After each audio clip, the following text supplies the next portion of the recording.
নমস্কার, সবাই কেমন আছো? আশা করি খুব ভালো আছো। দ্বিতীয় দিনের গোয়ার কিছু ভিডিও আমি তোমাদের সঙ্গে আজকে শেয়ার করছি।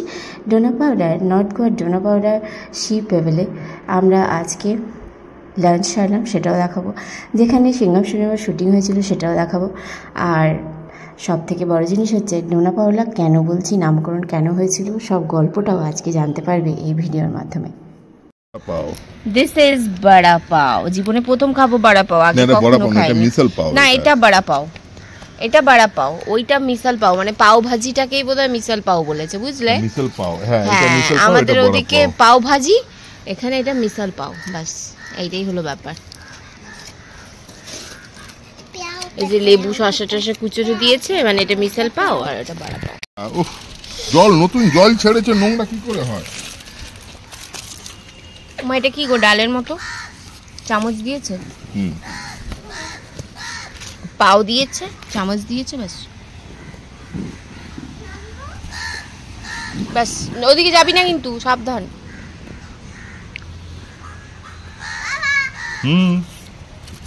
মজা।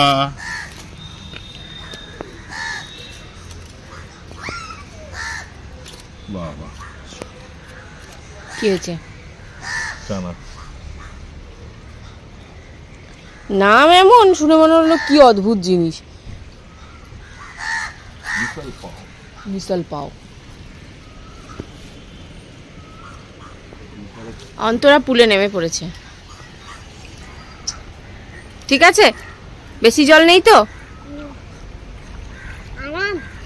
পুলের রিং গুলো আছে নাকি জিজ্ঞাসা করতে হবে, থাকা তো উচিত। পুল রিং। ভুজিয়াটাও দিয়ে দিলাম, ভুজিয়াটা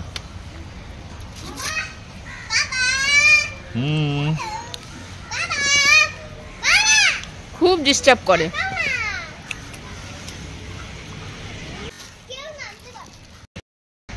পুলে অনেকক্ষণ মজা টজা করে এখন আবার সবাই রেডি হয়ে গেছি। রেডি হয়ে এখন যাবো একটু লাঞ্চ করতে। লাঞ্চ সেরে তারপরে একটু টুকটাক সাইট সিন করে তারপরে ফিরবো। গরম আছে গোয়ায়, ভালো গরম।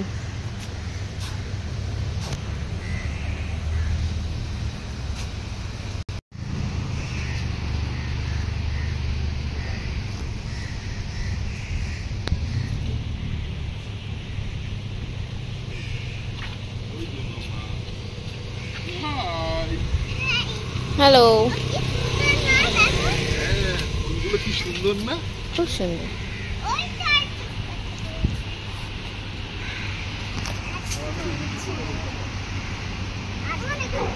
তোলে না ওগুলো, চলো। তা আমরা এখন লাঞ্চ করতে যাচ্ছি সি পেভেল, যেটুকু শুনলাম রেস্টুরেন্টের নাম। তো আমাদের নিজস্ব গাড়ি নিয়ে যাওয়া যাবে না, ওদের গাড়ি, প্রাইভেট গাড়ি আছে, আমাদেরকে এখান থেকে পিক করবে আবার ড্রপ করে দেবে।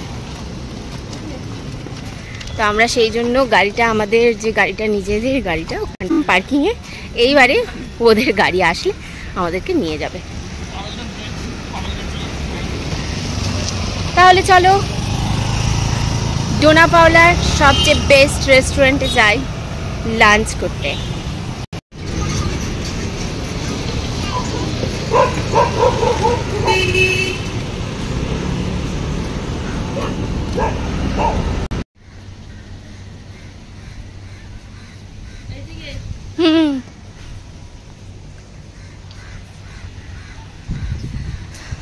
আমরা চলে এলাম সি পেভেল, ডোনা পাওলার বেস্ট রেস্টুরেন্ট সি পেভেলে। এখানে আমরা আজকে এখন লাঞ্চ সারবো। সামনে আছে সি ভিউ, অসাধারণ ভিউ। ওহো,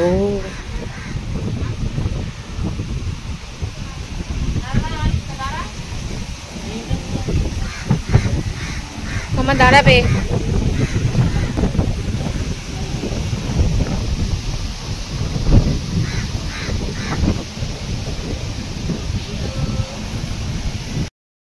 অসাধারণ ভিউ, অসাধারণ সুন্দর। রেস্টুরেন্টের নিচে গিয়ে বুঝতে পারবো, সেখান থেকে ভিউটা আরও অসাধারণ হবে। তো সঙ্গে থাকো, দারুণ লাগবে। লাঞ্চটা কি আছে, কি পাওয়া যায়, কেমন রেট, কি ব্যাপার, সবটাই তোমাদেরকে জানাবো।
বন্ধুরা, এখন আছি আমি গোয়ার পাঞ্জিম শহরের ডোনাপাওলার ট্যুরিস্ট অ্যাট্রাকশনে। তো এখানে যে ব্রিজটা তোমরা দেখতে পাবে সেই ব্রিজটার কথাই আমি আজকে তোমাদেরকে বলবো। তো চলো আমার সঙ্গে থাকো। ভিডিওটি কেমন লাগছে অবশ্যই জানিও। Like, comment, share and subscribe করতে একদম ভুলবে না। খুব খুব প্রয়োজন তোমাদের পাশে থাকা, সাথে থাকা, কারণ তোমাদেরকে নিয়েই আমি স্বপ্ন দেখি যে আমিও আমার স্বপ্ন পূরণ করব, আর তার জন্য তোমাদেরকে অবশ্যই প্রয়োজন। তোমরা সাথ দিলে অবশ্যই আমি আমার স্বপ্ন পূরণ করতে পারবো। তো চলো সঙ্গে থাকো। তোমাদেরকে দেখাই। এই যে আমি সি পেবেল থেকে বেরিয়ে কিছুটা হেঁটেই যেতে হবে এই ব্রিজে। এই ডোনাপাওলা ব্রিজটা বেশি দূর লাগে না সি পেবেল থেকে হেঁটে যেতে। আর এখানে দেখো একটা ছোট্ট লোকাল মার্কেট রয়েছে যেখানে নানান রকমের ড্রেস রয়েছে।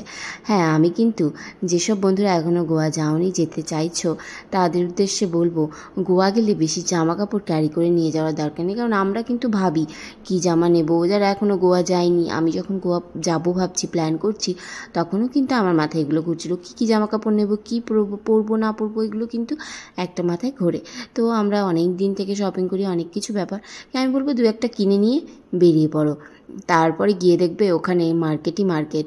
ওখানে গিয়ে আর পাঁচজন কি পরছে, ওখানে সবাই কেমনভাবে ঘুরে বেড়াচ্ছে, কী সব ড্রেস পরে, সবটাই তোমরা দেখতে পাবে এবং মন ভরে কেনাকাটিও করতে পারবে। আমরা অনলাইন থেকে যেসব দামে জিনিসপত্রগুলো কিনি না, ওখানে ড্রেসগুলো সেই দাম, একদম কম দাম, খুব বেশি নয়, তোমরাও কিনতে পারবে। তো চলো এখন ব্রিজের ভেতর ঢুকি, ব্রিজটায় ঘুরে সবটা দেখাই যে কেমন লাগে। এখানে ঢুকতে কিন্তু 50 টাকা লাগে, কিন্তু এখানে যারা গোয়ার মানে লোকাল লোকজন আছে তাদের জন্য টাকা লাগে না, ফ্রি। আর আমরা যারা বাইরে থেকে গেছি তাদের জন্য কিন্তু 50 টাকা পার হেড লাগবে। তাহলে আমরা এখন ঢুকে পড়েছি ডোনাপাওলা ব্রিজে। আর এই ব্রিজটা দেখো, এখান থেকে ভিউটা দেখো, অসাধারণ ভিউ, অসাধারণ, মানে এত সুন্দর জায়গা। এই জায়গাটা না এলে খুবই মিস করতাম। তোমরাও যারা গোয়া ঘুরতে যাবে, নর্থ গোয়ার এই জায়গাটায় অবশ্যই যাবে, অবশ্যই ভিজিট করে আসবে। কারণ এই সমস্ত ছোটো ছোটো জিনিসগুলো মিস করলে পরে আফসোস হবে। এই ব্রিজটাতেই কিন্তু সিংঘাম সিনেমার শুটিং হয়েছিল। সিংঘাম সিনেমার প্রায় কিছু বেশ ভালো ভালো অ্যাকশন যে সিনগুলো রয়েছে না, এখানে শুটিং হয়েছিল। তো এই হলো সেই স্পট যেখানে সিংঘাম সিনেমার শুটিং হয়েছিল। তো চলো এখন এখানে এই ডোনাপাওলা ব্রিজে যাই, আর ডোনাপাওলাকেও দেখাবো ডোনাপাওলা কে, বা এই ব্রিজটার নাম ডোনাপাওলা কেন হলো সেটাও জানাবো। হ্যাঁ চলো আগে দেখে নিই পুরো ব্রিজটা, তারপর ডোনাপাওলার কাছে যখন পৌঁছবো তখন দেখাবো। তো এই যে দেখো জায়গাটা দেখো, এরিয়াটা দেখো, অসম্ভব সুন্দর, দারুণ জায়গা। এই স্পটে, এই জায়গাতেই এই সিংঘাম সিনেমার শুটিংগুলো হয়েছিল। অ্যাকশন যে সিনগুলো ছিল সব এখানেই হয়েছিল। তো আমরা কিন্তু এইখান দিয়ে এখন সোজা ফোর্টে উঠবো। ওখানে একটা ফোর্ট আছে, ওখানে উঠবো। ওইখানে সে অনেকটাই সিঁড়ি বেয়ে উঠতে হবে, কিন্তু একদম কষ্টকর নয়। অনেকে অনেক কথা বলবে যে অনেক সিঁড়ি, এই সেই, উঠে কোনো কিছু দেখা নেই। এখানে আমি বলবো যারা প্রথম গোয়া আসছো একদম মিস করবে না, এটা দেখবে। সিঁড়ি দিয়ে উঠতে কোনো কষ্ট নেই, কয়েকটা সিঁড়ি উঠবে, আবার অনেকটা হেঁটে যেতে হবে। বেশ সুন্দর জায়গা, কোনো কষ্ট নেই। আর দৃশ্য তো অসম্ভব সুন্দর, কারোর কথায় কান দেবে না। গোয়া গেলে অবশ্যই এই জায়গাটা গিয়ে ঘুরে আসবে। তো এখন সিঁড়ি বেয়ে উঠবো, উঠে দারুণ দারুণ ভিউগুলো তোমরা আগেই দেখতে পাবে যে কেমন সুন্দর ভিউ। আর মোবাইলে যতটা আসে চোখে দেখে ততটাই সুন্দর, মোবাইলের থেকে চোখে দেখা অনেকটাই সুন্দর, মোবাইলে ততটা দেখানো যায় না। তো এইখান দিয়ে হেঁটে হেঁটে অনেকটাই চলে যেতে হবে। দেখতে পাচ্ছ ওই দেখো ওখানে দুটো স্ট্যাচু রয়েছে, এটাই কিন্তু ডোনাপাওলার স্ট্যাচু। বুঝতে পেরেছো, এখানে একটা ছেলে রয়েছে, একটা মেয়ে রয়েছে, আর ওনারা একটা পাথরের ওপরে বসে রয়েছে। দেখতে পাচ্ছ পাথরের ওপর বসেছিল। তো এই হলো ডোনাপাওলা। ডোনাপাওলা হলো একটা মেয়ে, যে এখানে একটা ভাইসরয় যেটা বলছে তার মেয়ে ছিল। তো গোয়ার ভাইসরয়ের মেয়ে ছিল। তো সে একটা ফিশারম্যানকে ভালোবাসে, মানে তার বাবা রাজি ছিল না। তো রাজি ছিল না, সে কারণে তাদের বিয়ে দিতে চায়নি। তো ডোনা পাওলা ওই পাথরটার থেকেই ঝাঁপ মেরে আত্মহত্যা করেছিলেন, যেই কারণে এই জায়গাটার নাম রেখে দেওয়া হয়েছিল ডোনা পাওলা। তো বুঝতে পারলে যেটুকু আমি ওখানে লোকাল লোকের কাছ থেকে শুনেছি, জেনেছি, তো সেটুকুই আমি তোমাদের সঙ্গে তুলে ধরলাম। ঘুরতে গিয়ে যেটুকু জানা যায় সেটুকুই ইনফরমেশন আমি দিতে পারলাম। যদি কিছু ভুল বলে থাকি, কিছু মিস্টেক থাকে, অবশ্যই ধরিয়ে দিও, তাতে আমি আরও জানতে পারবো। তোমাদেরকে জানানোর থেকে আমি মনে করি তোমরা আমার ভিডিওর মাধ্যমে যেটুকু জানছো আমারও জানা অনেক অনেক বেশি প্রয়োজন। আমিও শিখতে পারবো, আমিও জানতে পারবো। তা আমরা একদম পুরোটা উঠে গেছি, খুব একটা সিঁড়ি না, দেখতেই পাচ্ছ। এখান থেকে গোয়ার এই সমুদ্রের ভিউটা পুরোটা পাবে, অসম্ভব সুন্দর। প্রচুর লোকজন দাঁড়িয়ে ছিল, তো ফাঁক দিয়ে যতটুকু আমি ভিডিও করতে পেরেছি অতটুকুই। এই দেখো, তো এই দেখো সেই ভিউ। আমরা গেছিলাম কিন্তু ওই যে ওখানে হোয়াইট বিল্ডিংটা রয়েছে, তার পাশে ওই যে দেখতে পাচ্ছ একটা অফ হোয়াইট কালারের বিল্ডিং দেখতে পেলে না, ওখানটাই আমরা গেছিলাম, ওটাই সি পেভেল। ওখানেই আমরা লাঞ্চ সেরে এলাম, এই যে জায়গাটা। আর এই জায়গাগুলো নেমেই আমরা ফটোশ্যুট করছিলাম। তো দেখতে পাচ্ছ কি দারুণ না, কি দারুণ। সূর্যাস্তটা দেখতে পাইনি, চলে এসেছিলাম, আর এই জায়গা থেকে সূর্যাস্তটা অসাধারণ লাগবে। তো চলো এখন পুরোটা ঘুরে দেখো, কেমন লাগছে অবশ্যই আমাকে জানিও।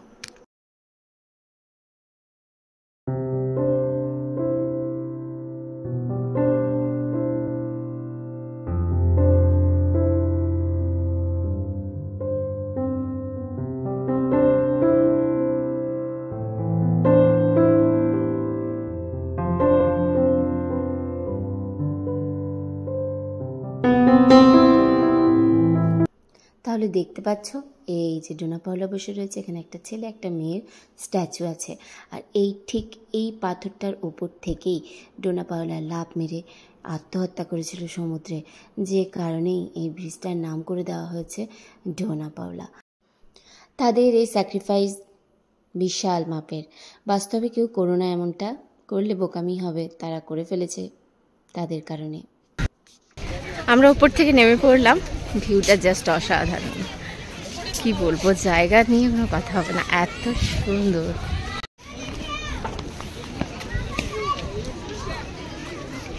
রাতবেলা আশা করি আরো বেশি ভালো লাগবে, যে লাইটগুলো আছে।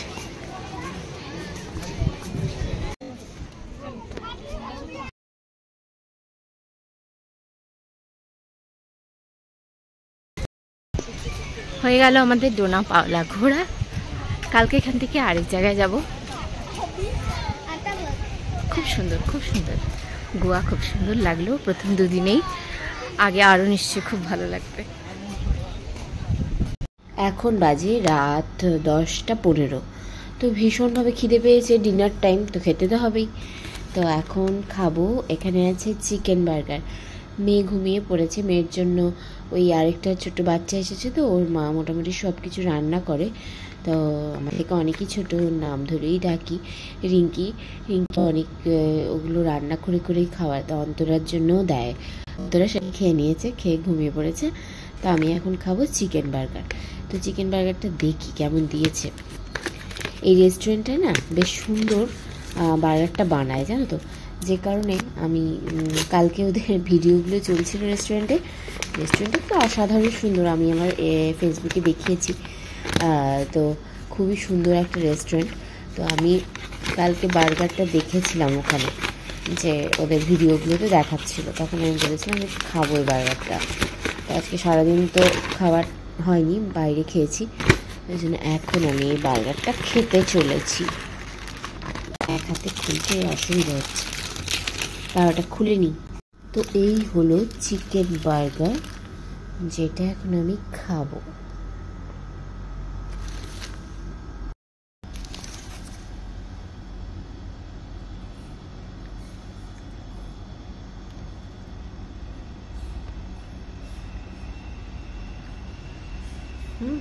ভালো, খুবই ভালো, শুধু ভালো না। তাহলে আজকের মতো এখানেই রাখছি, আবার দেখা হবে পরের ব্লগে।